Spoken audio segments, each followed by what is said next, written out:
So it occurs to me that I've never told you guys about the full story on this 72 Mach 1. I've owned this car since 1994 and started working on it immediately after I bought it, but I'm getting a little ahead of myself. I guess I should probably start at the beginning as to why I have a 72 Mach 1. And that beginning goes all the way back to my third grade year in 1972 here in South Carolina in Aiken at Eustis Park Elementary School. When I was going to school in third grade, corporal punishment was still a thing. And I would get my butt beat pretty much every day by the teacher because I was not learning. Now, back then they didn't even probably know what dyslexia was in the South Carolina school district. So I pretty much got, like I said, my butt beat every day because that was the thing. They figured, you know, spare the rod, spoil the child. And I tell you that to let you know that I hated going to school at that point. I did not like school at all. I would get sick a lot of mornings and not want to go to school, but I pushed through and I went on to school anyway. One morning when Mom was taking me to school in our little 1960 Falcon station wagon, we pulled up into the parking lot. It was raining cats and dogs at the school, and I was sitting there mustering up all the courage I had to get out of that car and go into the school when I heard this noise, kind of like what just went behind me back over here. It was loud and it was obnoxious and it was so cool. And next to us pulled up a 1971 or 2 yellow Mach 1. Mesmerized, I stepped out of the car, Mom left, and I stood there for a minute looking at the car until it left, and then I went into school.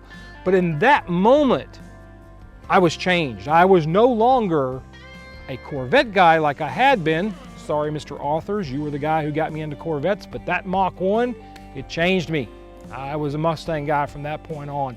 Loved Mustangs, was obsessed with them all the way through high school. Owned a 71 Mach 1. I was in love with a Mach 1 with a 429 Cobra Jet. I wanted a 68.5 Mustang with a 428 Cobra Jet. All the big muscle cars, I was way into them. Fast forward to 1994, I am working as an ad guy in Houston, Texas, and I would every morning grab the Houston Chronicle, go to the want ad section. It's a lot like Facebook Marketplace, but it was a piece of paper that you had to go down the little lines and find what you were looking for.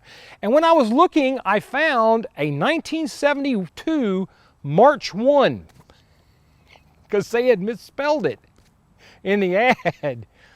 And it was for sale in, I believe, Aldine area in Houston.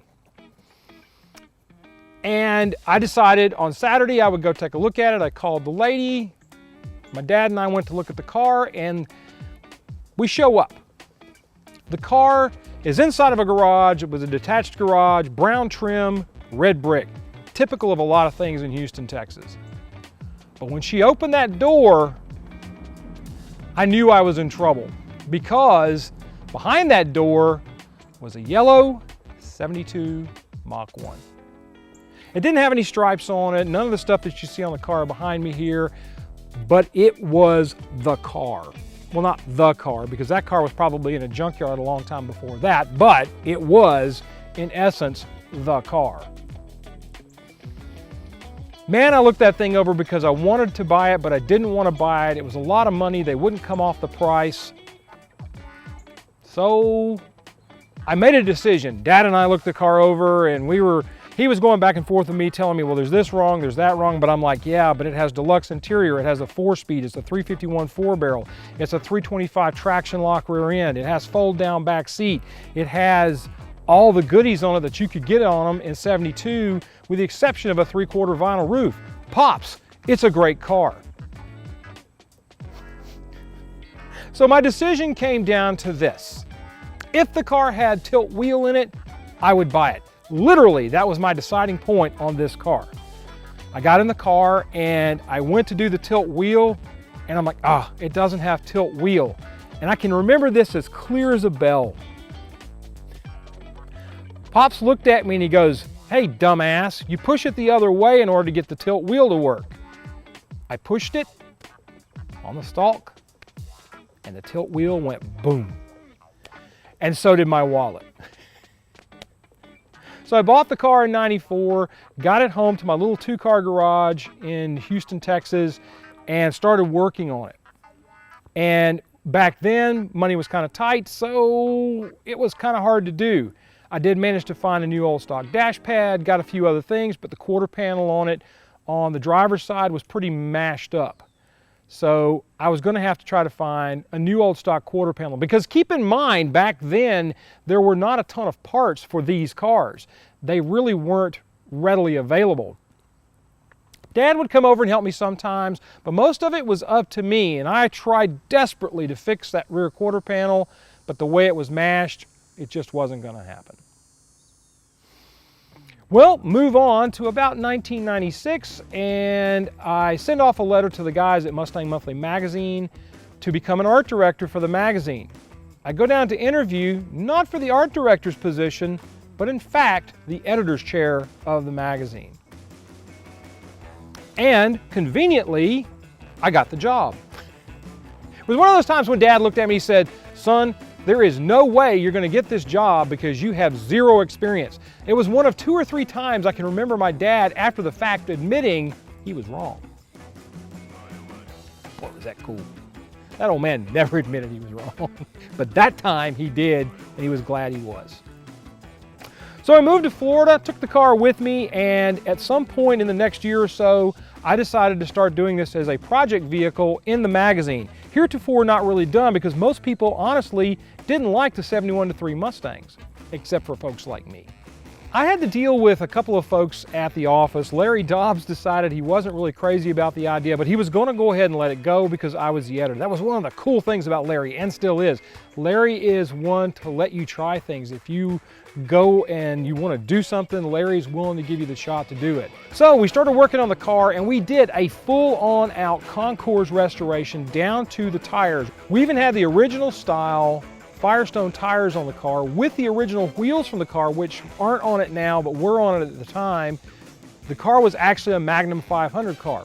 Those were redone by a company that's not even in business anymore.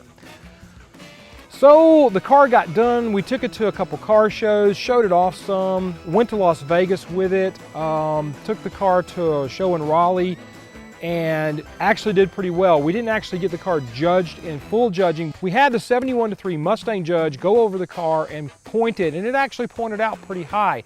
And that's really good considering it was an absolute amateur restoration. Between Mark Houlihan and myself and a few other people, Mike Perimsky, Jeff Thompson, who was the body man at the time back then, all these guys teamed in, pulled together, and made the car what it was. And I was stoked. It was a beautiful car. And time moved on. I got let go from the magazine in 2004. The car moved up to Ocala until I could find a place to put it. My friend Rick Schmidt and National Parts Depot were kind enough to put the car there so that I would have it available to me for shows and things down in the Florida region, but I was then moved back up to Aiken, South Carolina to ostensibly take care of my mom and dad.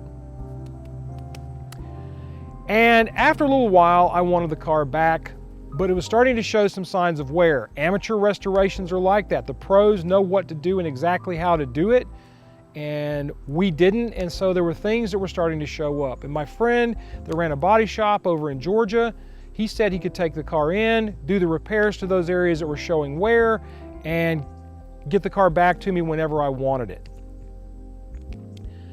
And sometimes in the mid-2000s, I started having some issues. Personal issues. Things were going on in my world that just weren't copacetic. I'm not sure I'm going to go into it any more than that. And the car sat at my friend's shop. And it's my fault for not going down and taking a look at the car. It's my fault for not dragging the car home before I did, but the car sat at his place until 2017. And that was probably the worst thing that could have happened to it from my perspective and the car's perspective, because cars like to be used. They're kind of like homes. A home likes to be lived in. A car likes to be taken out and used every once in a while. Heck, the guys at National Parts Depot with their collection there, those cars, a lot of those cars in that collection, unless they're super low mile cars, actually get driven. They actually get taken out and used. Well, the car really deteriorated. Nobody's fault but mine. And I finally was forced to bring it home because my friend's shop was closing. He was forced out of business by a number of different circumstances. Tried super hard to not have that happen. But in the end, the business closed. And on the day my divorce was finalized, Cam went and got the car and brought it home. I'm going to say right now that the Lazarus Project, which is what we named it at Mustang Monthly, the Lazarus Project is kind of hard for me to work on right now.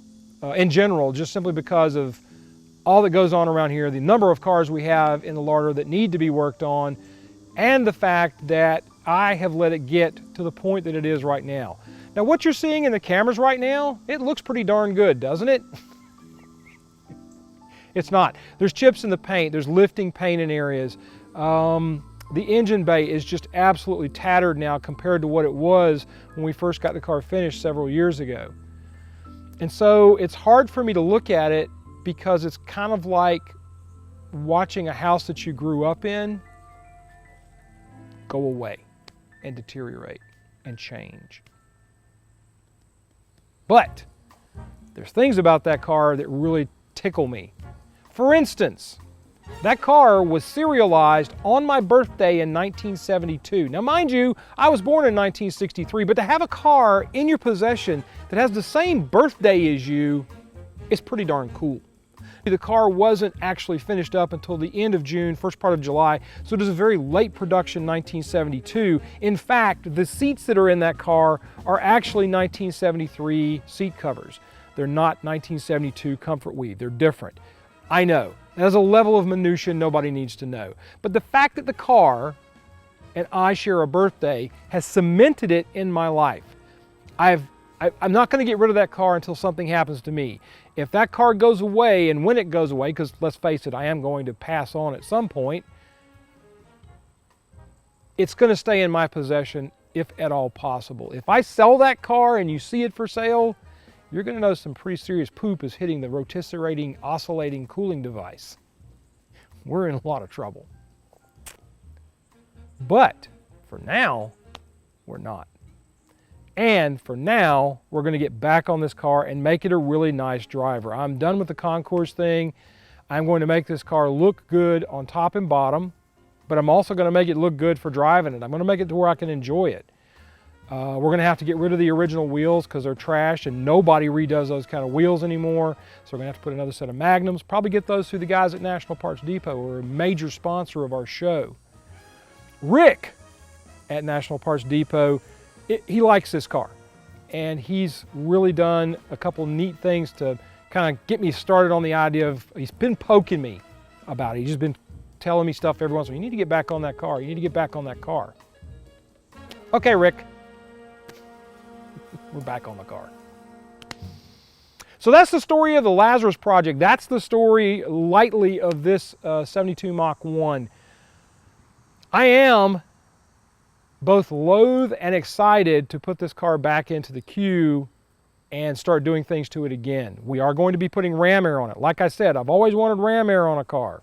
We're putting it on there. We've already done the video on it, but it's going back on the car. We're putting a rear deck spoiler on the car. We've done a video on it.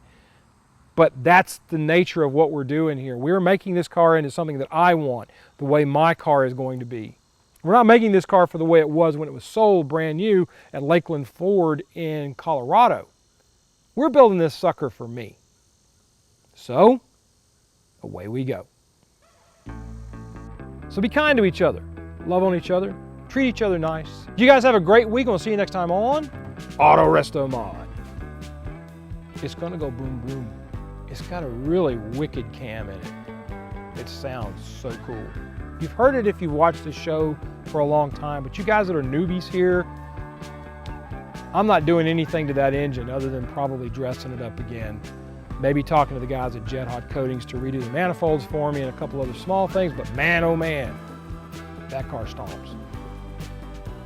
You guys have a great